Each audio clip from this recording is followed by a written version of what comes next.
First time, I don't think it has been done before, installing 460 engine as a replacement of 470 engine in Actros MP4. Fully installed, hardware, fully programmed to the original system. Everything is just working fine.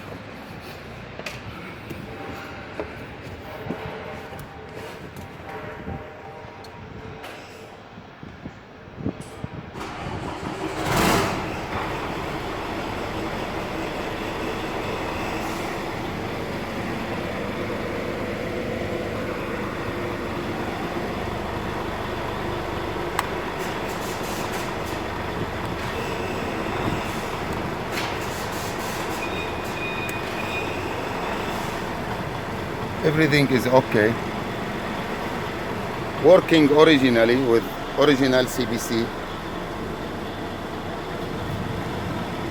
With original CBC.